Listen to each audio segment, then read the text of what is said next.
we're in this crazy time right now. And it's my pleasure to introduce Dov Bear. We've got a fantastic setup for everyone today. So excited to see everyone online. I hope it's going to be beautiful for all of you. So with no further ado, over to Dov Bear for the first 10-minute meditation. Shalom, holy friends. How wonderful. I wish we could all be together. We will be soon in Israel. Be'ezrat Hashem. It says in the Shulchan Aruch, the book of Jewish law, that you've got to get up like a mensch. Getting up in the morning, very important. And your whole rest of the day is very much based on how you get up. So if you get out of bed on the wrong side, you're probably not going to have the best day. But if you get out of bed and you feel vitalized, if you have vitality, then you've got a good chance to make it a good day. So this is what we have in mind with these sessions, to try and start off the day with the right attitude to life. And everyone knows that really there are 4 levels of being, and I'm going to work on hopefully the first one, and then everyone else is going to work on the rest one. But that is, the 4 levels of being are physical, emotional, mental, and spiritual. So we're going to start off with physical, because really you're a physical being. And we want to make sure that you're feeling good when you go to sleep at night. And then you're in bed all night. And then you get up in the morning, you're not feeling your best. You got sediment built up between your vertebrae. And that means you're very sluggish for the rest of the day unless you get moving. So it's very, very important to try and stretch in the morning. In fact, that's why the Shulchan Aruch says that you should strengthen yourself to get up like a lion. If you've ever seen a lion getting up, it does amazing stretches first. So here we go. I can't really see anyone. So it's just me. So you know what? Next time I'm going to get you to all turn your videos on. But for now, whatever. So what we're going to do is we're going to do this. You're sitting in your chair. I want you to sit up straight. Actually, if you could turn your video on, that would be actually nice. It's better than talking to my phone, although I can only see about 2 people at a time. So sit up straight in your chair. That's already changed your whole attitude to life already. So sit up as straight as you can. And what I want you to do is take a very, very deep breath through your nose. And smile. Frankie, smile, baby. Some of my friends. I really want to see you guys. Here we go. So smile and then breathe out like this. Go. Ah. That's why we put you on mute, by the way, because I don't want to hear you making those noises, to be fair. Okay, and again, sit up straight, breathe through your nose. Smile, big smile. Ah, good. You'd think my family would be freaking out now, wondering what the noises are coming from the healing room, but they're so used to this that no one's freaked out by this. So what you're going to do now is you've got to loosen your neck. So you're going to put your neck to the left, either left, Bianca, it's fine. And put your right shoulder down a little bit, just stretch there, good. And keep breathing and smiling. Ah, that's good. And put your neck to the other left. There you go. Good, and breathing and smiling, that's good. And bring your shoulder down a little bit, but don't hurt yourself. Just feel the gentle stretch, and there you go. And the other way. It's very nice. Okay, now you're going to look left. I want you to look left. And when you look left, I want you to twist in your chair your shoulders. Your shoulders should twist the opposite direction. Twist in your chair to the right with your left shoulder forward and look over your left shoulder. And this is opening up your spine. Very important to open up your spine. That's good. And the other way. That's good.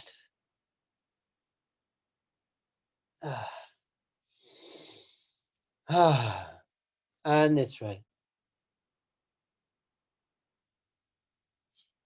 On the other way. I think I just hurt myself, actually. You'll understand when you're my age, Jamie. All right. Now what we want to do is you want to shake your hands and your head. And by the way, if you feel really awkward and silly doing this, then turn off your video. But you can get over it. You can do it with your video. And by the way, if you do feel really awkward and silly doing this, then you probably need to do it more than anyone else. So just get over it, you know? Great. Shake it out. Shake it out. Okay, now your shoulders, up and down shoulders. This is like being in an airplane. This is what you're meant to do in an airplane. That's good. Shoulders back. Shoulders forward. That's good. Shoulder back. And then your head all the way around, very gently all the way around. And when you're putting your head backwards all the way around, breathe in. And then when you're coming down, breathe out. Yeah. Breathe in. Breathe out. Breathe in. Breathe out. Good. And the other way. Breathe in. Breathe out. Make sure there's no one in it, like 2 meters next to you before you breathe in. Well, that's about that joke.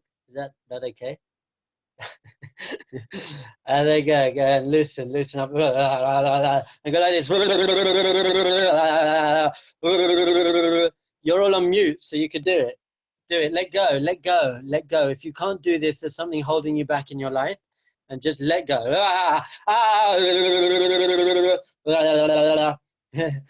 You forgot what it's like to be on a trip with me, haven't you, people? It's been a few years. Okay. Good. Now you've got to open your eyes very wide. Open your eyes very wide and look left, right, and all around.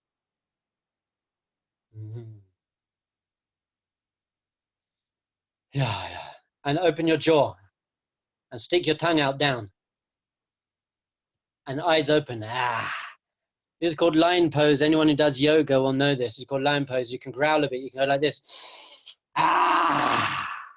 So really, when the Shulchan Aruch says you have to wake up like a lion, it means do lion pose.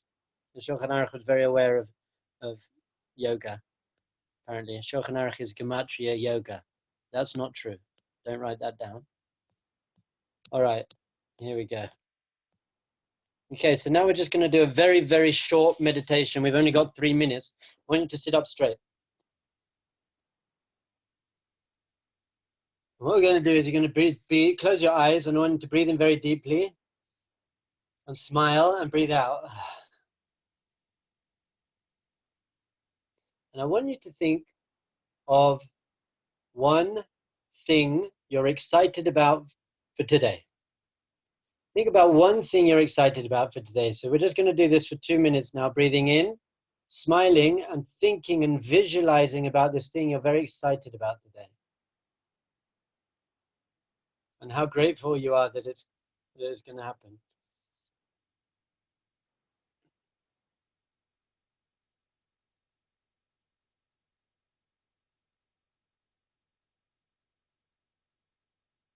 Breathing in very deeply and smiling. Don't forget to smile, very important. It's just to smile, so everything's okay. Breathing in, smiling, breathing out, thinking about one thing you're really excited for today. And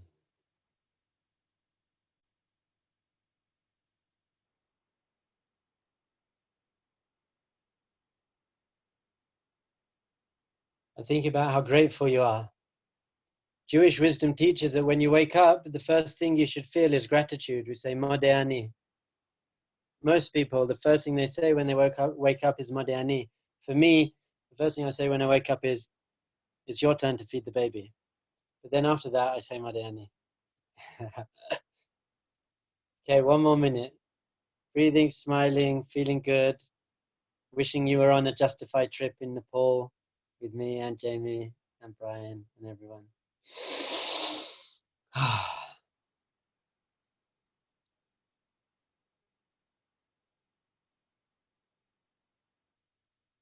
Okay. Thank you, children. I love you. I'm going to hand you over to the next power presenter who's going to help you start your day off in the right way.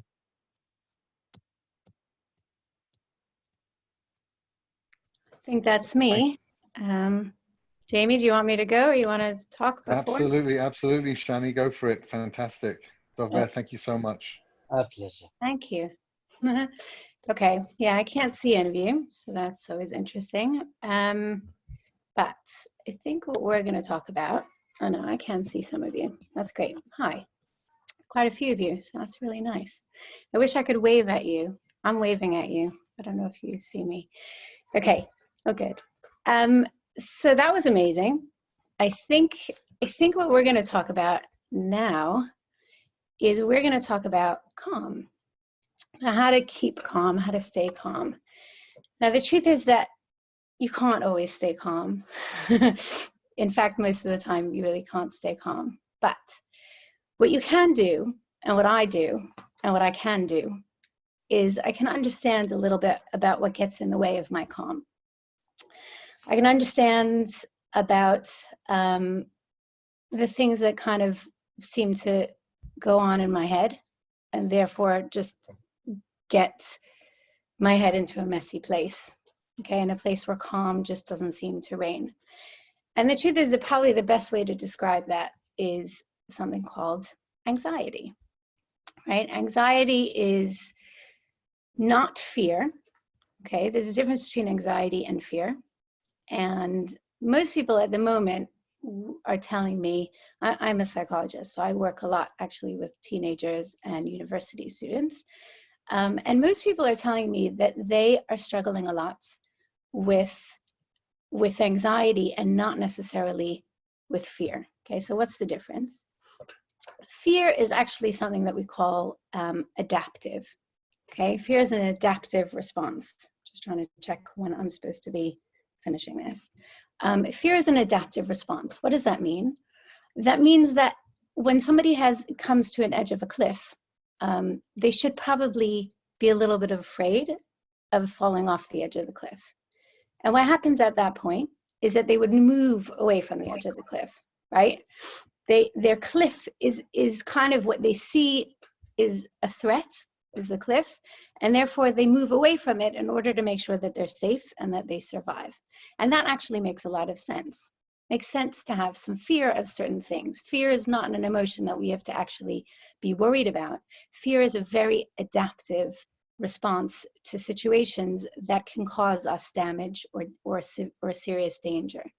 So fear is good. Fear is fine. Okay, healthy fear is fine. When it gets a little bit complicated and a little bit blocking is when it turns into anxiety. So what's the difference between fear and anxiety? Anxiety is where there's an impact on your function, okay? Anxiety is where you kind of are coming to the edge of a cliff, even when you're coming to the edge of the sidewalk, right, or the pavement. It's not real, okay? It's not something that the threat is not something that you actually really need to be afraid of, but it kind of gets to a point where your mind sees most things as threatening as being at the edge of a cliff and about to fall off. That's what anxiety is. Now, that doesn't make us crazy, right? If we see, oh, the edge of, I'm thinking that the edge of a pavement is the same thing as the edge of a cliff, we're not crazy. And certainly in situations where there's a lot of uncertainty, like now, okay, there's a ton of uncertainty, then it makes sense that there's going to be a lot of anxiety, because anxiety really is just that we see things as unsafe, okay? And unsafe and unsure are very similar kind of concepts, right? When we're sure about things, then we feel that there's a safety in them.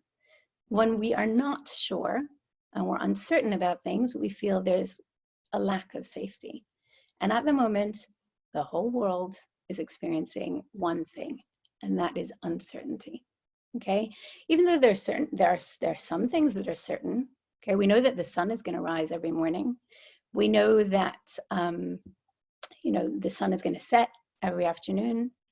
We know also about the love of our families. We know about some of our relationships. We can feel sure and certain about that. We know certain things about ourselves we can be sure of, that we do well with exercise, that we do, well when we get up in the morning, as Dovber was saying. There are things that we are sure of, but there are a lot of things at the moment that we're not sure of, okay? Like what's going to happen to the world, okay? There's a lot of uncertainty. So it makes sense that we're seeing things as threatening. It makes sense. And anybody who comes to me and says, oh my God, I don't know what's wrong with me. I'm so anxious. I'm like, I know what's wrong with you. Everybody's anxious at this point.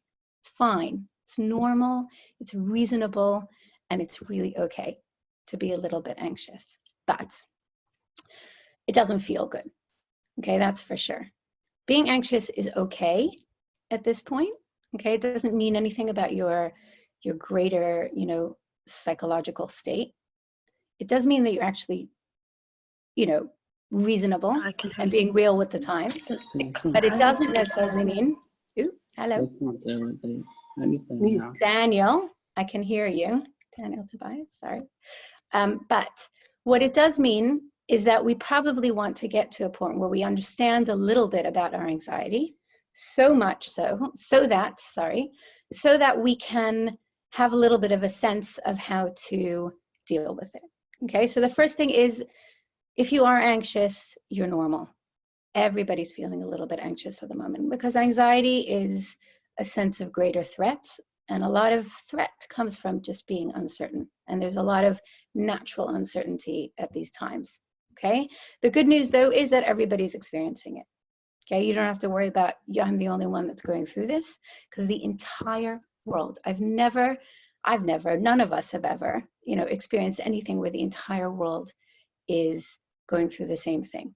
Okay. Which is actually quite an amazing thing as well, in terms of maybe that's one thing also that kind of calms me down a little bit, is the sense that I know that the entire world is sharing information with each other. The entire world. Even Iran is sharing information with Israel. Even if it doesn't want to be doing it, it is doing it. Okay, everyone is in this together. Somebody said to me this morning, what happens if one country gets a vaccine? Will it share it with other people? The answer is yes. Okay, because we are all in this together. So the whole world is feeling the anxiety, but the whole world is also working in the same direction. Okay, which to me is a very calming and relaxing experience.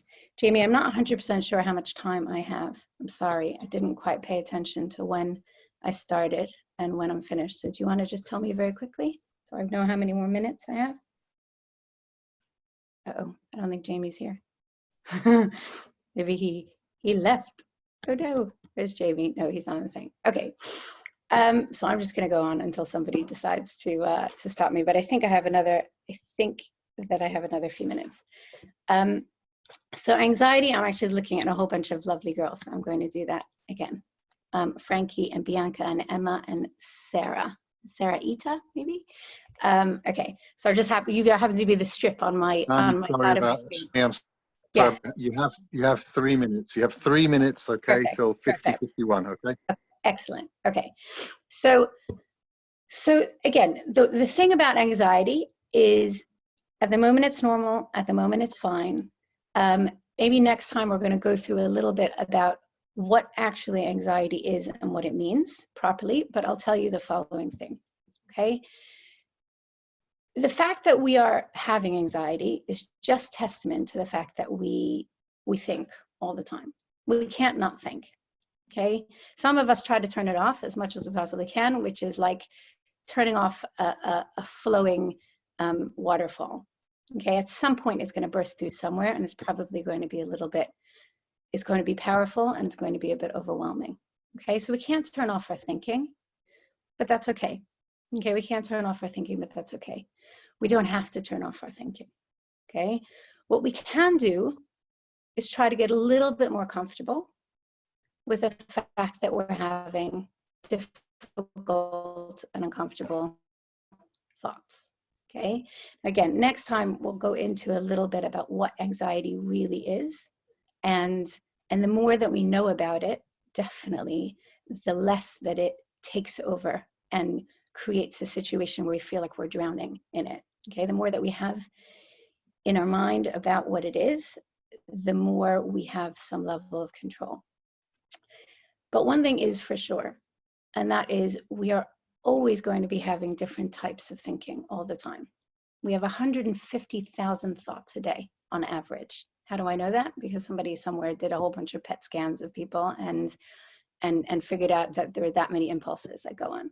Now, how many do we actually remember of a given day? Not that many.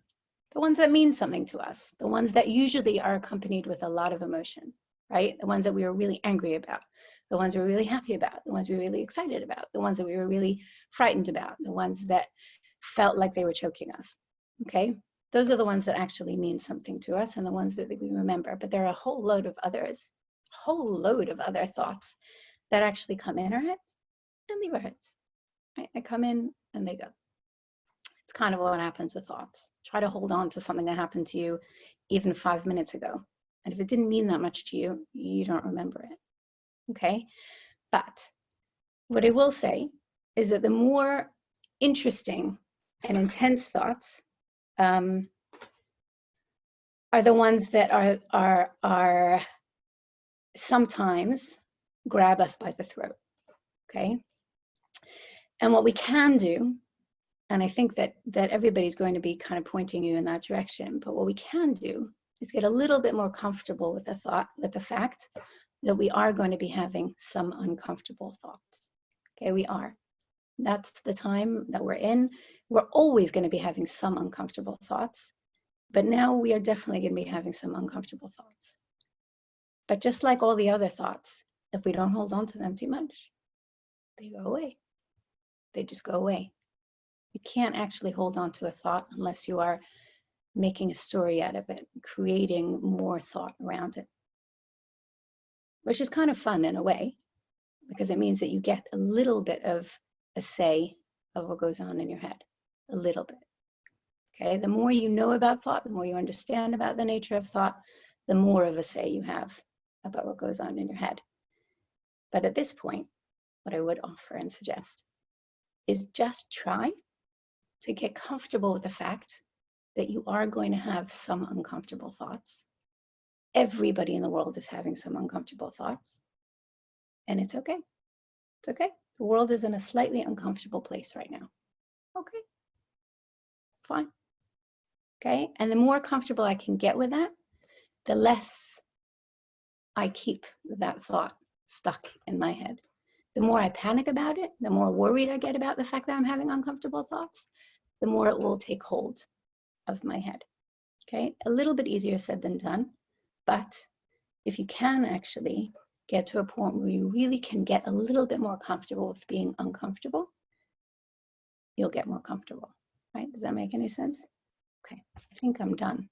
I'd love to speak for 100 more hours, but I think I'm done. It was nice to see your faces. I'm sure the rest of your faces are also really nice, but these 4 ladies, I kind of enjoyed spending time with you. I'm sure the rest of you are all gorgeous too.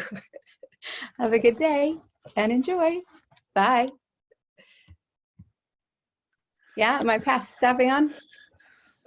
You're great, Shani. Thank you so much. Please mute now, and we'll go forward into the next session. Hi everyone. It's nice to see so many of you. It's been a while since I've seen a few of you. It's been more recent I've seen some of you also. Thank you so much for showing up on a Sunday morning. We tried to make it a little later, so it could be a little, a little more convenient. To me, it's like it's so crazy right now. Morning turns into night, night turns into morning. It's a whole different schedule. It's a whole different world. But it's just really lovely to be able to reconnect and look forward to hopefully spending more time with you guys over the next few weeks. We're going to try and do this on a Sunday, on a Tuesday, and on Thursday. I want to encourage everyone just to ask questions in the chat if you can, if you want to, and we'll either deal with them during the session, or if we can't deal with them this time, we'll deal with them next time. We'll deal with them privately. We're very happy to meet with people privately, of course. And if anyone says anything in any of the sessions that stimulates something inside of you and you want to follow up in a one-on-one, we're really happy to try and facilitate that for anybody that wants to. Such a crazy time, right? And I don't know if you saw, there's been like a lot of fake videos that have come out. There was this one fake video of like dolphins swimming in Venice. Did you guys see that? People see that one? It's like, oh, nature is resetting itself and the dolphins are back into Venice. It turns out actually the dolphins are always there, and it was just, it wasn't 100% as true or as real as we wanted it to be. But at the same time, it captured people's imagination, right? Really captured people's imagination, because we want there to be a reset, right? Everyone's kind of intuiting that there should be a reset. they want them to be a reset. We want there's so much going wrong in the world. There's so much craziness in the world, whether it's from a political standpoint, from an environmental standpoint.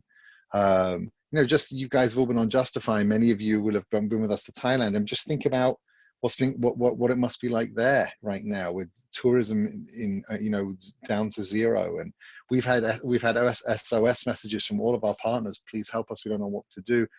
And it's good and it's bad. It's confusing. Tens of thousands of women and men who are no longer being prostituted, but at the same time have no way of earning money and crime. It's really, reset is a really complicated thing, but at the same time we're all kind of crying out for it. There's an appetite for the world to be better, as I said, whether it's environmentally or whether it was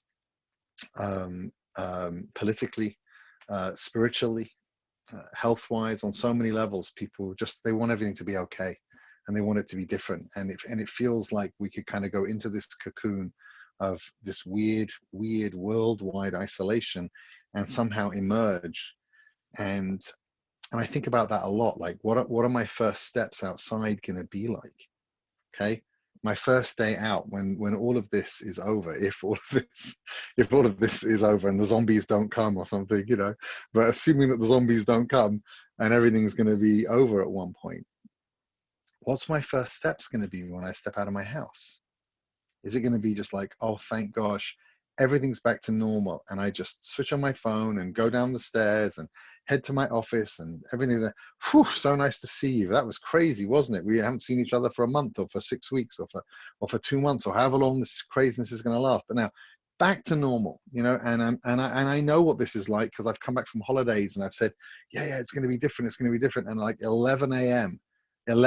on your first day back, you're feeling the stress and you're feeling the hassle and you're feeling the piling up of the emails and the meaningfulness of it and the meaningless of it all.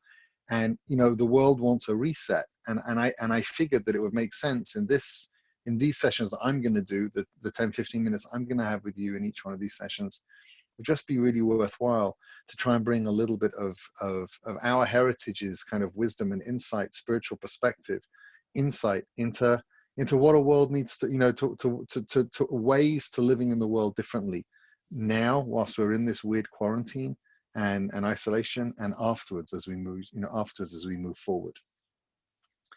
So as I was thinking about what it would be like to walk outside, I was thinking to myself, I don't know if this resonates with you guys. It resonates deeply with me. I think it will with some of you, but I was just thinking to myself, like, why is it that I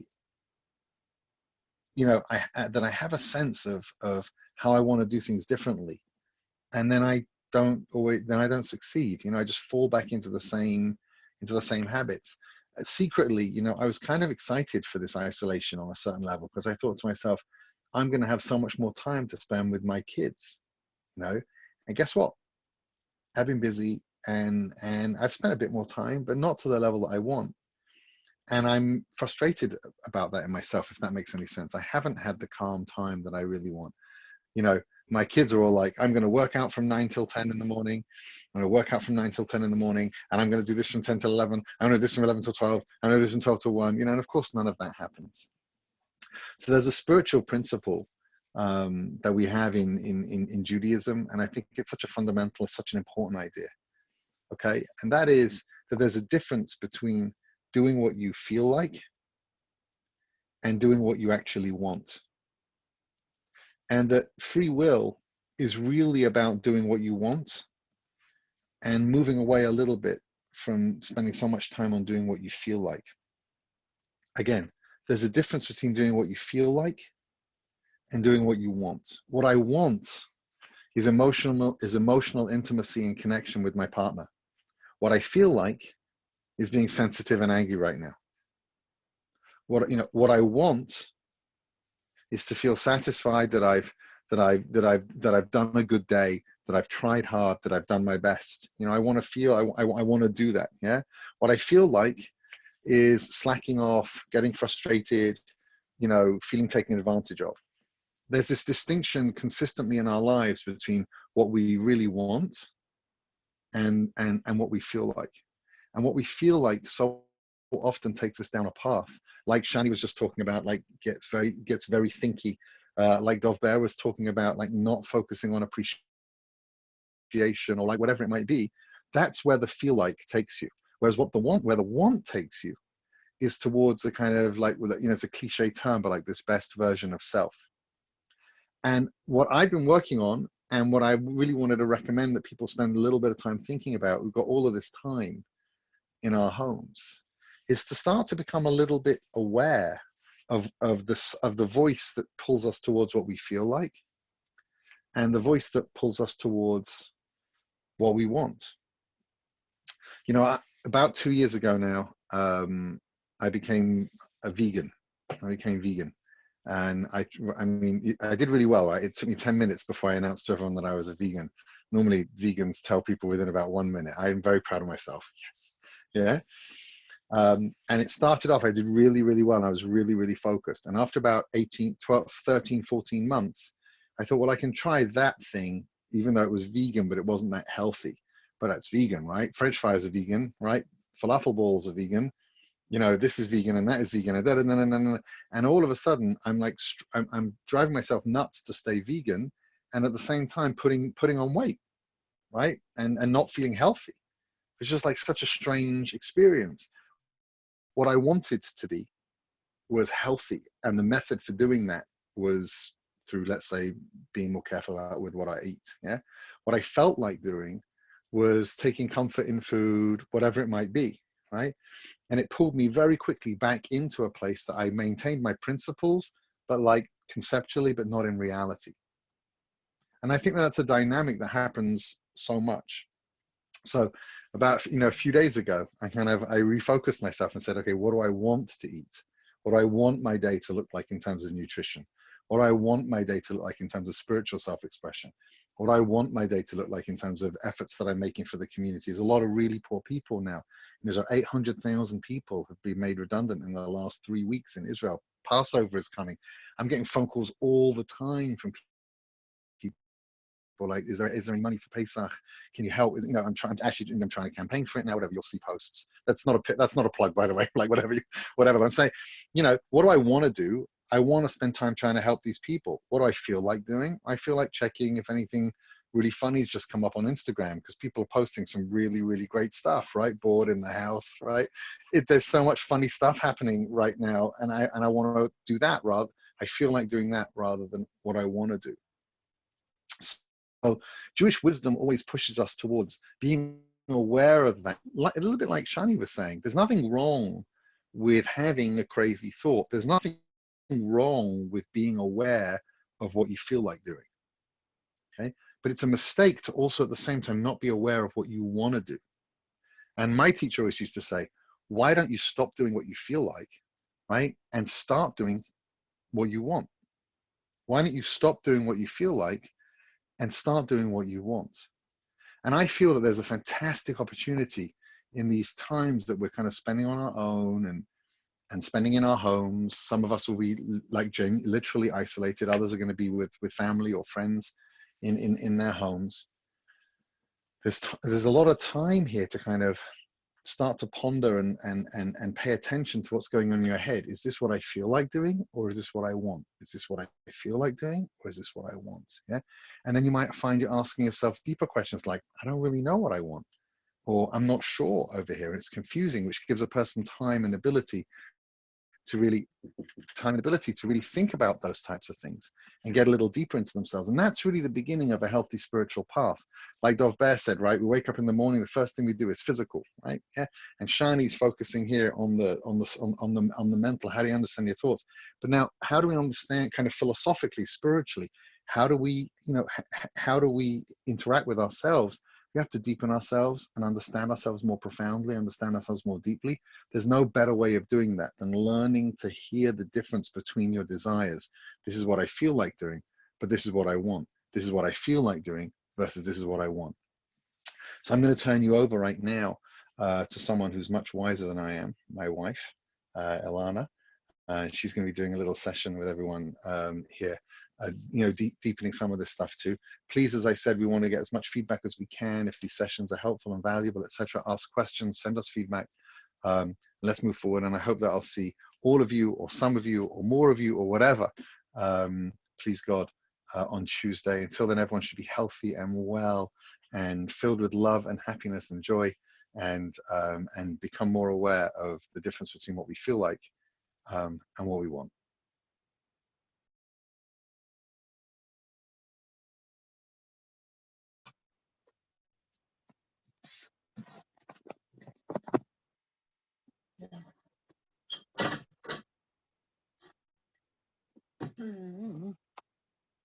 Hello. Oh, this is working. Hi. Okay, this is fun.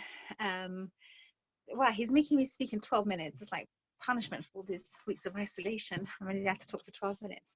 I think that's probably fair, actually. Hi, everybody. For those of you who know me, that means I know you. Hello. And for those of you whom I have not had yet the pleasure of meeting, I'm Ilan. I'm Jamie's wife, as you can tell, among other things, from the fact that we're filming from the same room. But yes, so what we're going to do is we're going to take a little bit of a Corona break, I hope, from all the Corona focus. And we are going to use this time to talk about relationships. Okay, a little bit on Corona, just a little bit. So Jamie and I, many of you know, teach a seminar about dating. And yes, today we're going to start the process of breaking it up and going a little bit deeper into all the ideas. But one of the main things that the seminar teaches, as you'll see, is this idea of getting to know people on a values level before, you throw yourself into relationships with them. And it's that there probably isn't a better setup for doing that than sort of Corona dating, which has become this getting to know people over Zoom or over WhatsApp or in text or in conversations before you actually sort of like really spring into relationships with them in real life. So for those of you who aren't familiar, we're going to be talking about IEP. And for those of you who are familiar, what an opportunity to really put IEP into practice. IEP, one of the hardest things about it is switching out of regular dating thinking into this way of dating, which we'll talk about soon, and for the rest of the week. But this opportunity is incredible because you're kind of forced into it. So when we talk about IEP, what do we mean? Okay, so just a brief recap for those of you who need reminding or who are being introduced to this idea. So if you think about all the things that you need in a relationship. Okay, maybe we can play the game right now. If anybody can type, they're welcome to type as I ask the following question. What really do you need in a relationship? Let's see if this is working, if anybody wants to say, to put things up in their box. What do you need for a relationship to work? Let's have a look. Do you know how to do this? Oh, people know how to work the things. Yes. Oh, look at this. Communication, trust, attraction. I think I missed one, maybe loyalty. That's right. Keep talking, everybody. Communication, trust, loyalty, understanding, shared values. Exactly. Keep going. Let's take a couple more. To care for the other person. Growth. Right. Okay. Growth, friendship. Having all these amazing answers. Love, values shared, being healthy. I guess that means emotionally healthy. Yes, is that what you mean, Sarah? Okay, so we have a whole bunch of answers, and this is what you're going to notice when you break. Okay, good. When you break down the answers, fun. Who is that? Out. We're learning over here. None of you are fun. Who is that? Justin and Shane. When you? Yes, fun indeed. Okay, what else? If you look at the things that you need in a relationship, what you will basically see, and you can play this game at home, you can take a list and put all the things you need. You can have a short list or a long list. We'll talk about that later on. And what you'll notice is they basically break down into 3 categories. Okay, so there's the I. What's the I? The I is everything which is intellectual. The things, if you like, you but ascertain over email. Okay, that's a good way to describe the I. What are your politics? What are your beliefs? Where would you like to live? What's important to you? There's a whole bunch of things. For some people, this will also include the spiritual or the religious, because that's one of their values. For some people, it will be a question of how they want to dedicate themselves to the community, because that's a value, right? The things that are really important to you, that really emanate from your values, that's the I list. Then there's the E list, and this we'll talk about separately also. This is the emotional dynamic. This is the person fun? Is the person growth oriented? Is the person light? Is the person reassuring?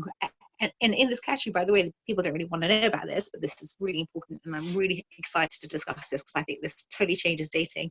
But to understand what the person's weaknesses are and how they work with your strengths and all that kind of stuff. And then finally, at the very end, not because it's last, just because forgiveness. Yes, of course, absolutely. Forgiveness is also part of a person's capacity to forgive. All those things, that's part of your E list, the person's emotional makeup.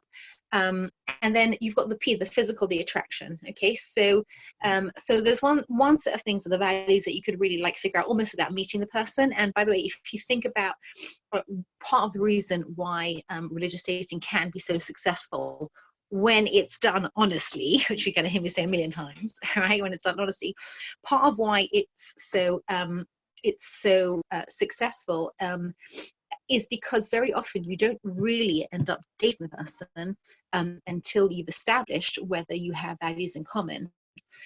Whereas for many of us, we just go like we go flying into relationships, and before we even had a chance to talk about values, right? You know, the old edict, right? That the two things you don't discuss on a first date are religion and politics. Of course, it's very unromantic to talk about religion and politics unless you happen to be into religion and politics, both of you, right? And even though, by the way, it's not particularly romantic, but you know, people don't necessarily pay attention to the values, and when they are set up with someone with whom they know they already share values, then that's taken, you know, a lot of the sting out of the disappointment, because they're not going to fall in love and then discover that they don't share values, right? And then P is done as you go. You know, once you've got everything else in place, we'll find out whether there is physical attraction. So we've got this, and we're going to talk about this whole setup and why it's a good idea. And we're going to go over the course of the week through each one of these things, the I and the E and the P, and we're going to put in a whole bunch of extra definitions, and people are free to email me in between sessions, Ilana with an I, cowland@gmail.com, if you have private questions that you'd like me to address on this also. And we're going to recognize that this whole dating opportunity, and there's a lot of dating occurring at the moment because people are in isolation, and it's a good way to get to know people, is extremely focused on people actually getting to know each other first, getting to know, if you like, the internal versus the external. We have been encouraged to date very much by whether the external works, and then slowly we get down deeper and deeper to whether the internal matches, and that's very, very painful, because you can really establish an external connection to someone before you've established whether the internal works, and then once that whole connection has been established, only then to find out that internally there's a lot of contradictions, then you have to deal with whether you want to separate yourself from someone for whom you've connected externally. And if you think about it, you know, if you connect to somebody on a values level, and you really like them, but physically there's just no attraction and it doesn't work out, it's a much more natural disconnect. Wow, I really like who this person is, but this isn't going to go ahead romantically. But if I'm romantically involved with someone, or physically or sexually or intimately involved with someone, and then I discover that this deeper down, you know, this isn't quite right, it's very much more painful. You know, it's very much more painful to pull away from them, because we are very physical beings, and when we've established that relationship, we kind of just want everything else to fall into place. So we are doing ourselves a very big favor by getting to know who we are as people, what the other person you know is as a person, and to see layer by layer, starting from the intellectual. Again, why are we starting from the intellectual? Because if it is apparent in the intellectual that it's not working, somehow it's just easier to pull back than if you're already evolved emotionally and physically. That's just the nature of how we are as people.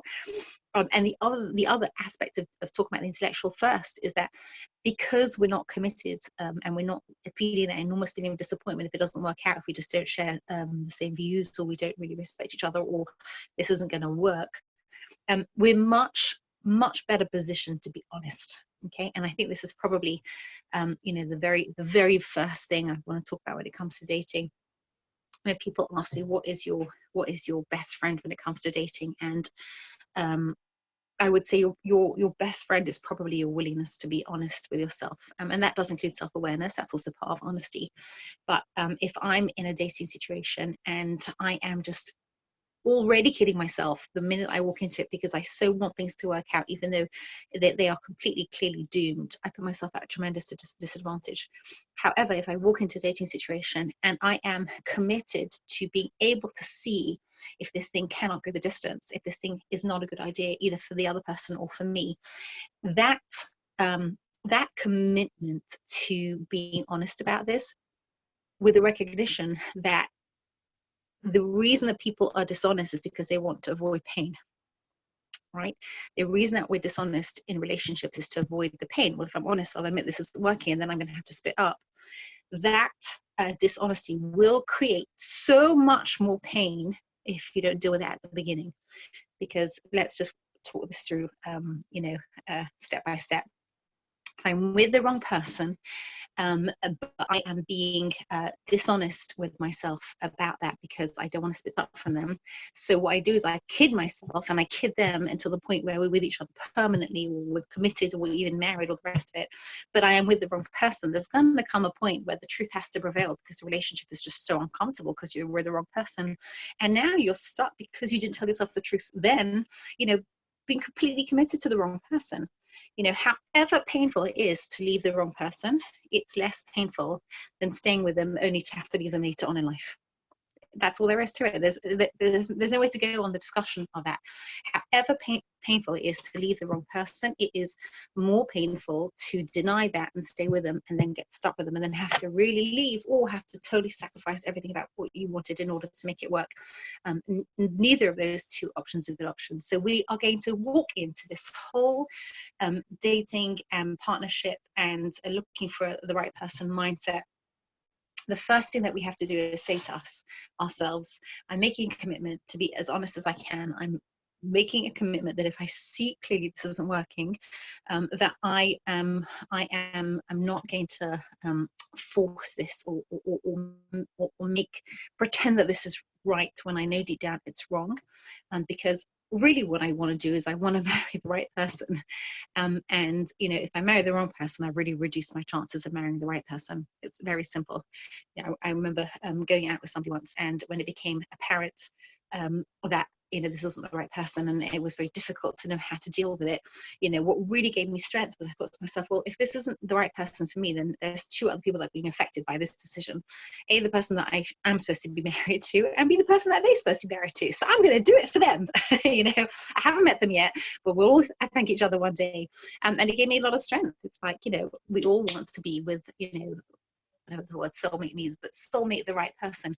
So if I'm with the wrong person, then I am reducing my chances of meeting the right person. So before we start the conversations in earnest, we're going to be talking about values. We're going to be talking about who we are as people emotionally. We're going to be talking about our strengths and our weaknesses. We're going to be talking about being able to distinguish between love and infatuation and lust and all those things. There's so much interesting stuff to talk about, but we're going to walk into this a whole experience with a commitment, and the commitment to ourselves is going to be, if I have enough information to know that I'm in the wrong relationship, then I'm going to do my best to be honest enough about that to make it my business to leave that relationship, to give everybody a chance of happiness over here.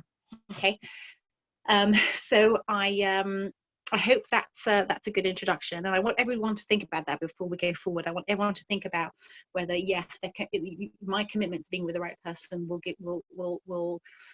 is going to it's going to be enough of an incentive for me to be honest about this. Once we're in a place of honesty, then we're just going to do so well in our relationships, because we can walk in and say, well, if this is wrong, rather than like, let me just close my eyes and make it work because I'm so desperate for anything to work. So let's do that, and look forward to see you tomorrow.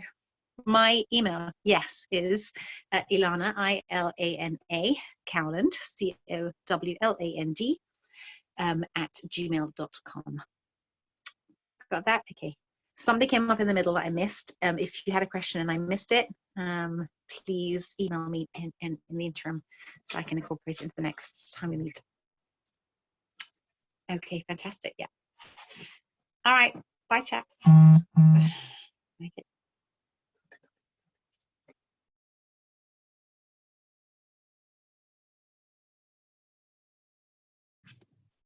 Okay, hi everyone. Can you see and hear me? I can't see and hear you. Hold on, I'm just... Okay. So, hi guys, it's great to see some familiar faces and some new faces. And what I'm going to be talking about is how we actually make a difference in the environment around us, how we make a real positive and meaningful difference to those people in our environment, both during difficult and challenging times, like the time that we're in right now, and in the relatively normal times. So a lot of people would call this leadership, a lot of people would call it care, a lot of people would just call it making a difference. But what I want to focus on right now is our ability to communicate, because communication in times like this, you know, as we've all learned in the last couple of weeks, that there are many different ways to communicate. And sometimes we're not using the most efficient or the most effective means of communication. And sometimes in order to get through to each other, the way we communicate needs to change. So I'm going to be looking today at communication as the key to making a difference in the lives of people around you. Now, most of the time, when people think about communicating and making a difference, what they think about is expressing themselves and making their position clear and making sure that other people understand really, really well what they're saying. But I believe that in more cases than not, that's not actually the key to communicating, and it's not actually the key to supporting people. I think the real key is not making oneself clearly heard and clearly understood and expressing oneself, but getting a better understanding of the other person or the other people in our lives. The more we give people a space and encourage and empower people around us to share with us what's going on with them and how they're feeling and what they're worried about that they need support with and what they're confident about that they can offer you support with, the more powerful a position we're in to make a difference to. So the key is really going to be to asking how people are in an effective way, right? Because I know most of you are muted, but nod your head if you sometimes find that people say things like, how are you? Ask that question way too often and answer that question way too often without really communicating any information to the other person, right? Do you guys find that sometimes, you know, we say, how are you? A person answers the question and it really gives us nothing. Or someone says to us, how are you? In one phrase or another, how's it going? What's up? What's happening? And we answer it and we just know that that was just a pleasantry and a formality. Now, sometimes there is a place for that pleasantry and formality. Sometimes all we're trying to communicate with the question, how are you, is just like, hey, I've seen you, I'm acknowledging your presence, I'm acknowledging you as a human being, and you're doing the same back to me, and that's fine. But sometimes we want something deeper. So the question is going to be, how do we ask how someone is? How do we get a clearer picture of where someone's at? How do we ask that question? What do we need to do and say to make the people around us really open up with us in a meaningful way and give us the information we need in order to support them? Give us the information we need that we can then serve them and help them better. So there's a few ideas about this. And the first one is something that really has not much to do with what we say, but what we do. So the important thing, if we really want to know what's going on with someone and know how someone feels, is creating trust and creating safety, right? Letting someone know, demonstrating to them that it's okay to not be okay, as we've spoken about, and as has been mentioned through this session a few times already, right? The importance of knowing that it's okay not to be okay. So how do we do that? How do we make people feel safe is something to think about. So demonstrating to them that they can trust you is going to be really important. So I had a few ideas for how to ask how someone is. And really the key is going to be, and obviously you're all welcome to type messages and whatnot if you want to ask a question or you want to interject. But the key is going to be open-ended questions and leading questions, questions that give the other person permission to open up and give you some more information. So I'll give you an example of that. You could say to someone, I'm going to use the current situation we're in now, because every difficult situation is a chance to reflect and to build certain skills that we can use still when the situation is over. So we want to know how someone is coping with the uncertainty that we're living in, with the restrictions that many of us are living in. So we could just say, hey, how's it going? You okay? Everything okay? Or we could say, it's important to me to understand the effect that this situation is having on you. What is the biggest change, or what about this is the thing that you're finding the most difficult right now? It's the same question, really, but it's showing that I'm not just saying, hi, how are you, because you're here and I'm here and I have to be polite. I actually want to know. And it's creating a very safe space for them to do that, because when people hear, how are you? If I'm really not okay, what's going through my mind? Most of the time, it's not okay to say, I'm not okay. And that's not what the other person wants to hear. But if we ask the question completely differently in a way that shows that this isn't the standard interaction, this is something else, then maybe we'll get the different answer. So it's an open-ended question. Wow, we're all dealing with a lot of restrictions. Which one is for you the hardest one? Because that's really giving permission, or it can be done in a more positive way, which is, wow, this is making a lot of us think about the situation we're in very differently. What for you has been the biggest change? What are you going to do differently when this is all over? Now, that first question on its own might not get you the information you need. You want to find out what they need from you. But that opens up the conversation. That shows them that you really are interested, and that will create more room for them to talk. So in order to help those around us, we need to get them talking, and we need to get them talking openly and freely. Okay, and there are many other questions we can ask. However, one thing that's also important is setting a boundary right from the beginning. People assume boundaries very often. So when we offer to help a person, it's very difficult for that person to accept the help because they don't know how much we're really willing to give.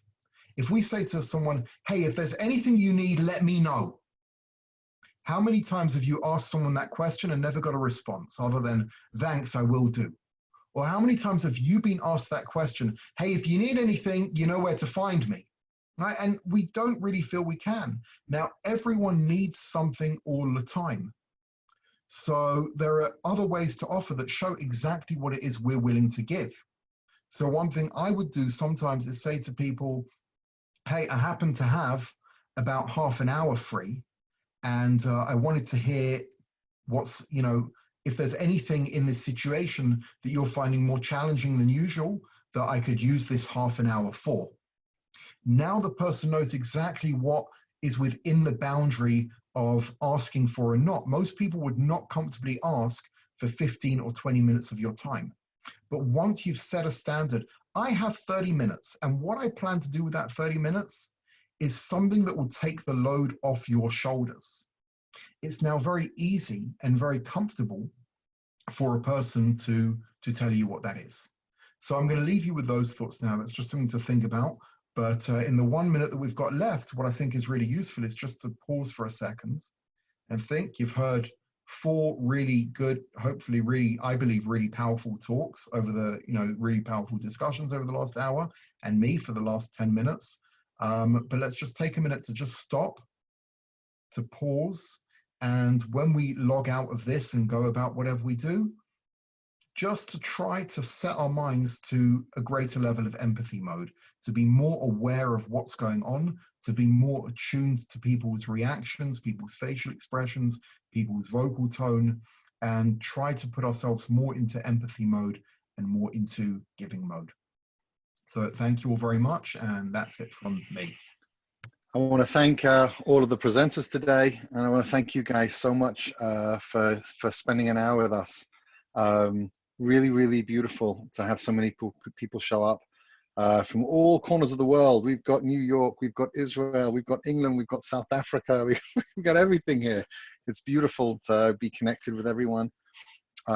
We're going to try and run another 2 sessions this week, one on Tuesday and one on Thursday. As I said, we're starting at 8 a.m. so that the people that work, who are working from home, maybe they can get up and have like a power session with Dov Bear and the thinking stuff. We're going to try and keep these themes moving forward and make it interesting, and keep these short, powerful sessions so you get a lot of information without a lot of time. Obviously, feel free to send us any type of feedback or any further questions. Most of you can have my email, jamie@justify.org. Just feel free to be in touch, and we look forward to seeing you next Tuesday. And we'll post a video hopefully on Facebook and Instagram, the full video of this whole thing, so you can listen to it again if you're if it was that good, or if you missed something. And what's it called? Yeah, so we'll see you on a Tuesday. Feel free to let other people know about it, even if they haven't done Justify. If you think these sessions would be valuable, we just want to spread the love, and build a community at this crazy time. So everyone should be safe and be healthy and be well, and stay 2 meters away from anyone that they should. And everyone should just experience love and safety and connection and authenticity and self-expression and actualization. And we love you all, and we'll see you, please God, on Tuesday.